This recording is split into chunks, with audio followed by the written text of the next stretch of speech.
Bendiciones, buenas tardes por conectarse a nuestra clase de escuela dominical. Mi nombre es Juanita Nuño y para mí es un privilegio estar aquí con usted compartiendo la clase del día de hoy. Antes de dar inicio a esta clase, yo le voy a pedir por favor que me acompañe y pongamos este tiempo en manos de Dios. Padre, te damos gracias en esta hora por la oportunidad que nos da, Señor, de estar aquí, precioso Dios. Te pido una bendición especial, Señor, para todas estas personas que están viendo este video, Señor. Te rogamos, Padre, que tú puedas abrir nuestras mentes, nuestros corazones, Señor, y que podamos recibir esa enseñanza hermosa que tú nos quieres dar a través de esta lección. Te pedimos todo en el nombre que es sobre todo nombre, en el nombre poderoso de Jesús. Amén. Bueno, hermanos, como usted sabe, estamos viendo la serie titulada Grandes Oraciones de la Biblia. Pero antes de todo, yo le voy a invitar a que comparta este video. Le voy a invitar a que ponga like a este video y comparta con sus familiares, con sus contactos, con esas personas que tal vez pueden ser bendecidos a través de esta enseñanza, como lo vamos a hacer usted y yo en esta hora. Así que yo le voy a pedir que comparta y ponga like a este video. Como le dije, estamos estudiando la serie titulada Grandes Oraciones de la Biblia. El título de la semana pasada fue La oración por restauración. Así que si usted tiene su guía, puede abrirla en la página número 71. Pero si usted no tiene su guía, usted puede abrir su Biblia en el capítulo 11 del libro de Lucas. El título de nuestra clase del día de hoy es Un patrón para la oración. Entonces, esta clase está basada, como ya le dije, en el capítulo 11, en los versículos del 1 al 13 del libro de Lucas. La verdad central de esta clase es que Jesucristo modeló la mejor manera de orar. El versículo clave se encuentra en Lucas 11:1, que dice: Señor, enséñanos a orar. La oración más reconocida en la Biblia es el Padre Nuestro. Sin embargo, es más que una simple oración. Es un patrón que Jesús les enseñó a sus discípulos. Aprender a orar, hermano, no es cuestión de decir las palabras adecuadas o seguir una fórmula. Sin embargo, hay elementos que tenemos que conocer de la oración que nos ayudan a desarrollar una mayor intimidad con Dios y una vida de oración más efectiva.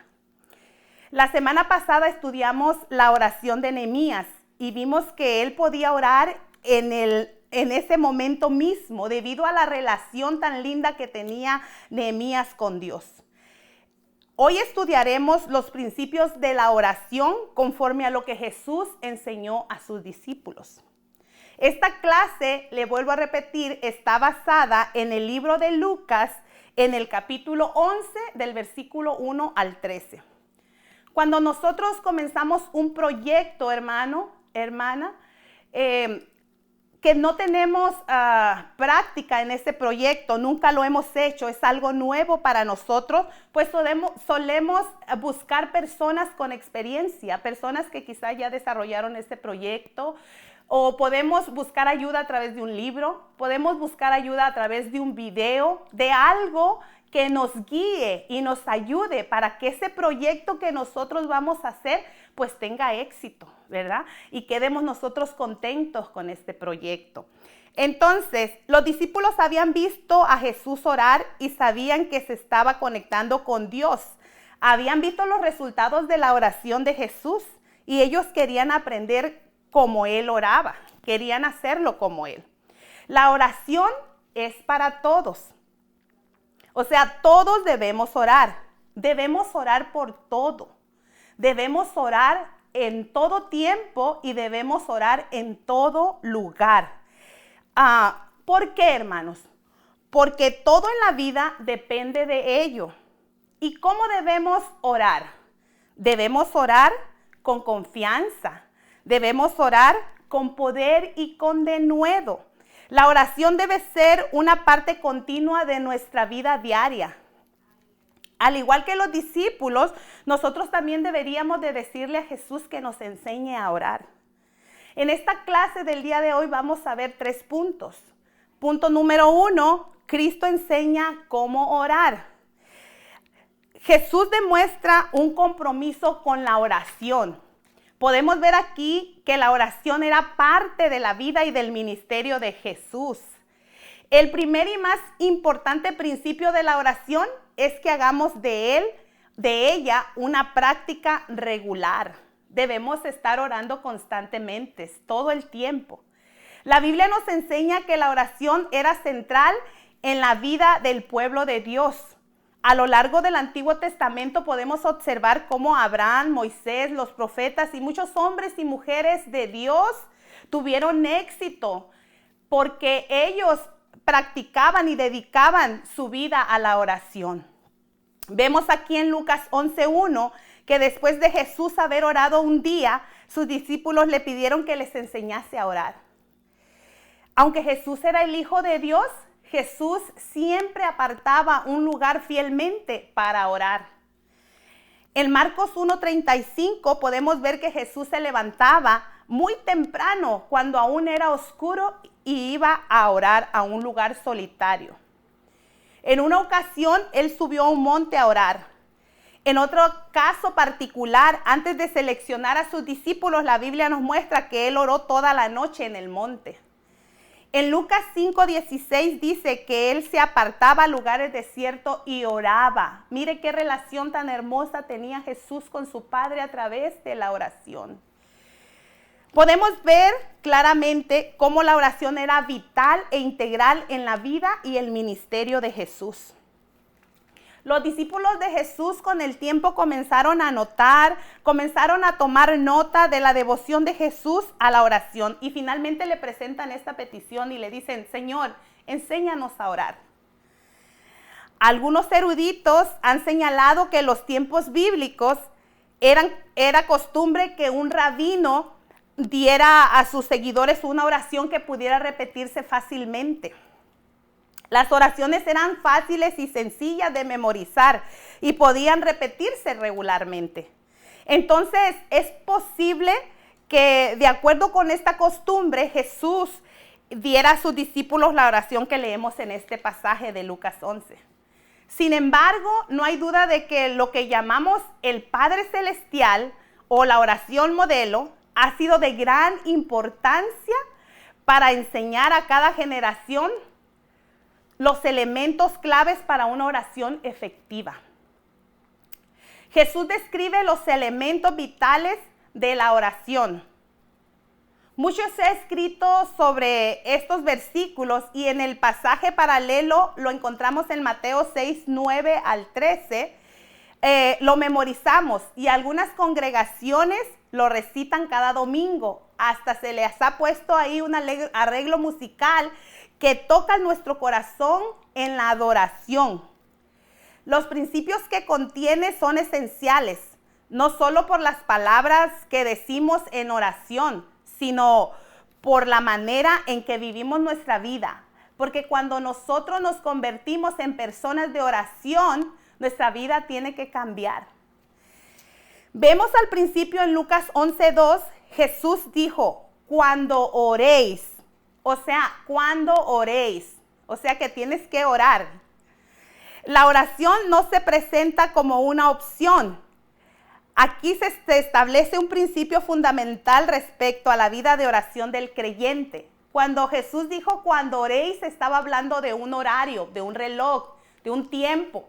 Quizás ores en la mañana, en la tarde, al mediodía, en la noche, no sé cuándo, pero cuando oréis significa que tienes que orar, que tú llevas una vida de oración como hijo, como hija de Dios. Entonces Jesús dijo, cuando oréis. La oración es una disciplina no negociable para los seguidores de Cristo a través de todas las generaciones. Cuando Jesús comunica el patrón para que lo usaran sus seguidores, se enfocó primero en la importancia de reconocer que la oración significa entrar en la presencia del Padre Celestial, quien ama a su pueblo con amor eterno y tiene compasión de ellos. Entonces Jesús dijo, cuando oréis, decid, Padre nuestro, que estás en los cielos. Aquí se nos enseña ¿a quién debemos orar? Jesús nos está dejando bien claro, hermano, hermana, a quién debemos dirigir nuestra oración y cómo debemos dirigirnos hacia esa persona. La palabra Padre es una palabra tan sencilla, pero tan poderosa. La palabra Padre significa autoridad y poder. Jesús nos enseña que debemos venir al Padre primeramente reconociéndole quién Él es. Y Él es nuestro Padre. Yo creo que no hay nada más hermoso ni una bendición más grande para nosotros como sus hijos de poderle llamar Padre. Ese es un gran privilegio, un gran regalo que tenemos de poder acercarnos al Dios y decirle Padre. Además, su nombre es santo y digno de reverencia y adoración. Entonces, si en las Escrituras como creyentes se nos invita a venir confiadamente a la presencia de Dios, pues también acerquémonos con reverencia y humildad. Hebreos 4:16 dice, acerquémonos pues confiadamente al trono de la gracia para alcanzar misericordia y hallar gracia para el oportuno socorro. Jesús también nos instruye a orar que venga el reino de Dios. Como cristianos debemos centrarnos en la consumación final de todas las cosas, viviendo a la luz del regreso de Cristo. Pero también debemos orar que el reino de Dios venga, que el reino de Dios gobierne nuestros corazones aquí, ahora, hermanos. Y al hacerlo, el enemigo no tendrá poder en nosotros. El enemigo no tendrá ninguna autoridad en nosotros. El enemigo no puede venir a tener dominio en nosotros. Y nuestras prioridades pueden mantenerse en línea con los propósitos de Dios. Si nosotros dejamos que el reino de Dios gobierne nuestros corazones. Una vez que hemos entrado en la presencia de Dios con adoración y reverencia y hemos reconocido la prioridad de cumplir su voluntad, entonces Él nos invita a pedir por nuestras necesidades cotidianas, expresando estas palabras. En el verso 3 dice, el pan nuestro de cada día, dánoslo hoy. Dios es nuestra fuente, Dios es nuestro proveedor, Dios es el que nos da todo, hermanos. Él es el que suple todas nuestras necesidades, Él nos da todo lo que necesitamos para poder fortalecernos física y mente y poder realizar nuestros deberes diarios. De Él viene todo. Sin embargo, esta bendición,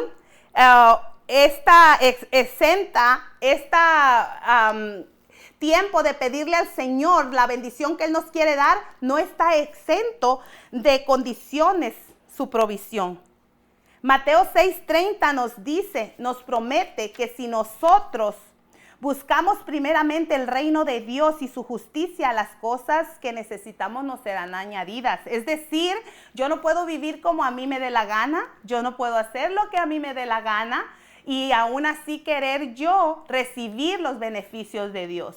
O sea, la palabra del Señor me está enseñando que primeramente debo yo buscar el reino de Dios y su justicia y lo demás me será añadido. El pecado es un obstáculo significativo para que el cristiano, cuando se trata de hacer la voluntad de Dios, no pueda recibir sus beneficios y provisión. Si nosotros no hacemos su voluntad, si nosotros vivimos y practicamos el pecado, entonces ese va a ser un obstáculo para nosotros poder recibir la bendición que Dios nos quiere dar. Por lo tanto, al orar siempre debemos pedir perdón por el pecado que hemos cometido. El arrepentimiento y la contrición por el pecado despejan el camino para los propósitos y la provisión de Dios en nuestra vida. Mire qué lindo. El hecho de que hemos sido perdonados también nos llama a perdonar a quienes nos han hecho daño, a quienes nos han ofendido. Y mire, hermano, solo con una actitud de nosotros perdonar, podemos a su vez recibir perdón y tener la victoria y vitalidad espiritual en nuestras vidas.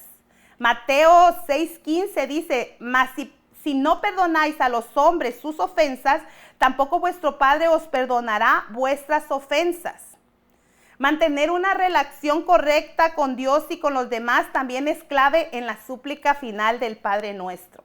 Entonces, el verso 4 de Lucas 11 dice, y no nos metas en tentación, aunque Dios no nos tienta a pecar, porque Santiago nos los dice en el capítulo 1 y el verso 13, que Él no puede ser tentado y que Él tampoco no tienta a nadie.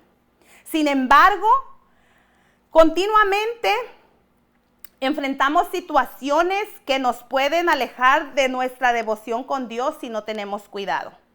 Realmente necesitamos el discernimiento, necesitamos la ayuda de Dios, necesitamos pedirle al Señor que nos dé sabiduría, necesitamos el toque de Dios en nuestra vida para no caer en las trampas de la tentación con las que batallamos día a día. Punto número 2. Cristo enseña sobre la persistencia en la oración. Mire, hermano, no solo es orar, sino es persistir en la oración. Jesús nos enseña también sobre la necesidad y la importancia de persistir en la oración. En Lucas 11, 5 y 8 dice así, les dijo también, ¿quién de vosotros que tenga un amigo va a él a medianoche y le dice, amigo, préstame 3 panes, porque un amigo mío ha venido a mí de viaje y no tengo que ponerle delante? Y aquel respondiendo desde adentro le dijo, no me molestes, la puerta ya está cerrada y mis niños están conmigo en cama. No puedo levantarme y dártelos. Os digo que, aunque no se levante a dárselos por ser su amigo, sin embargo, por su importunidad se levantará y le dará todo lo que necesite. Al leer este pasaje por primera vez, para muchos, puede ser mal interpretado para muchas personas. Se puede pensar que Dios contesta nuestras peticiones de mala gana o a regañadientes o se puede pensar que a Dios no le interesa nuestra necesidad o que se molesta porque pedimos. Algunos hasta han dicho que traer sus peticiones a Dios sería molestar a Dios. Pero realmente el objetivo de este pasaje es enseñar persistencia en la oración. Debemos ser persistentes. Si un ser humano finalmente, como lo acabamos de leer aquí, si un ser humano finalmente responde a las repetidas súplicas de su amigo, ¿cuánto más responderá nuestro Padre Celestial a nuestras necesidades? Qué maravilloso, qué hermoso es tener al Dios que tenemos. Al leer las continuas enseñanzas de Jesús sobre la oración, es claro que el Padre Nuestro no era la única oración que podemos hacer. Seguidamente a esta enseñanza, Jesús se enfoca en la importancia de la persistencia en la oración. Oramos de diferente manera, según la situación o los desafíos que estemos enfrentando. Así que sigamos pidiendo, sigamos buscando, sigamos llamando a la puerta. En Lucas 11:9 dice así, y yo os digo, pedid y se os dará, buscad y hallaréis, llamad y se os abrirá. Porque a todo aquel que pide recibe, y el que busca halla, y al que llama se le abrirá. Dependiendo de la naturaleza de nuestra necesidad, nuestra oración pueden variar en intensidad. Sin embargo, Dios no toma a la ligera lo que presentamos ante Él. Aun cuando su tiempo a menudo no está con el tiempo de nosotros, no coincide con el tiempo de nosotros. Si Él respondiera de inmediato a nuestra necesidad, nosotros no aprenderíamos la manera de cómo buscar, de cómo llamar, porque estaríamos acostumbrados a recibir rápidamente lo que necesitamos. Pero es necesario ser persistentes en la oración. Lo más importante, si nosotros recibiéramos así rápidamente, entonces no aprenderíamos a tocar a la puerta. Y lo más importante, podríamos pasar por alto los grandes propósitos de Dios. Cuanto más intensa es nuestra necesidad, tanto más rápido pasamos de simplemente pedir a buscar y llamar a la puerta. Pero lo que aprendemos de esto es la persistencia, o sea, aprendemos a no rendirnos. Aunque no veamos respuesta inmediata, Dios siempre escucha nuestras oraciones y obra discretamente. Aunque su respuesta no es la que nosotros esperamos, siempre confiemos, hermanos, en que la respuesta que Él nos da es la mejor para nosotros. A veces pedimos a Dios que satisfaga una necesidad en particular y la respuesta llega rápidamente. Pero en otras ocasiones va a ser necesario, hermanos, no solamente pedir, sino buscar en una fervorosa oración y obediencia. Entonces, el resultado de pedir es recibir. El resultado de buscar es encontrar. Y llamar a la puerta resulta en una puerta abierta, lo que puede representar una dirección específica o un medio particular de cumplir la voluntad de Dios. En cualquier caso, el mensaje es persistir para obtener respuesta, ya sea si la necesidad es algo inmediato o de largo plazo. La diligencia y la sinceridad son clave para recibir la respuesta de Dios también. Punto número 3. El Padre da el Espíritu Santo. Una de las ilustraciones más comprensibles de la complacencia del Padre Celestial en responder a nuestras necesidades es la actitud amorosa del Padre terrenal. Jesús usó el amor de un Padre terrenal bueno y amoroso para ilustrar el amor del Padre Celestial para nosotros. Cuando los niños tienen una necesidad, un buen padre satisface la necesidad de ese niño. A los niños les da alegría, les da gusto, les da gozo saber que pueden acudir a su padre con cualquier problema y que el padre hará todo lo posible por satisfacer su necesidad. Sin embargo, los recursos humanos son limitados. Pero los recursos de Dios no tienen límite. Su amor es aún mayor que nuestro amor por nuestros hijos. Es decir, si el Padre terrenal o los padres terrenales saben dar buenas dádivas, el Padre celestial da mejores regalos. ¡Aleluya! Jesús estaba preparando a sus discípulos para el don del Espíritu Santo, que recibirían después de su resurrección. En este punto ellos no entendían completamente el significado del don del Espíritu Santo, del don que se les había prometido. Pero al explicar la inclinación natural a la benevolencia de un padre terrenal hacia sus hijos, Jesús profundizó aún más el tema, explorando el principio fundamental de lo que había enseñado. Él preguntó en Lucas 11, en el verso 13, pues si vosotros siendo malos sabéis dar buenas dádivas a vuestros hijos, ¿cuánto más vuestro Padre Celestial dará el Espíritu Santo a los que se lo pidan? La respuesta lógica a esta pregunta es una. Por supuesto que Dios daría el don del Espíritu Santo a sus hijos. Note, la referencia de Lucas al Espíritu Santo como dádiva probablemente no se refiere a la presencia permanente del Espíritu Santo en cada creyente, sino más bien al bautismo del Espíritu Santo. El Espíritu Santo mora en nosotros, todos los que recibimos a Jesús.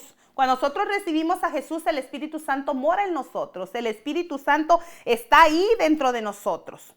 Sin embargo, el bautismo en el Espíritu Santo es un regalo posterior para testificar. Al hacer referencia a estas maravillosas dádivas, Lucas no solo establece que Dios no nos privaría a sus hijos de ellas, sino que también está listo para proporcionar un don de incalculable valor a quienes buscan esta bendición. Entonces, ¿qué nos dice Dios, hermanos? Lucas 11 Comienza con Jesús enseñándonos cómo orar. Continúa con las promesas de respuestas a nuestras oraciones persistentes. Y concluye con la promesa del don del Espíritu Santo en respuesta a las oraciones de los creyentes. Este patrón de oración es una excelente manera de aprender a orar. Así que hemos llegado al final de nuestra clase del día de hoy, clase número 17, titulada Un patrón para la oración. Gracias por haber estado con nosotros. No se olvide de compartir este video y lo esperamos aquí la próxima semana. Vamos a orar para darle gracias al Señor. Padre, te damos gracias en esta hora, Señor, por esta oportunidad que nos diste. Señor, bendecimos tu nombre, Padre. Señor, te pedimos, como los discípulos hicieron, que nos enseñes a orar, Señor, correctamente, porque queremos que nuestras oraciones sean contestadas, Señor.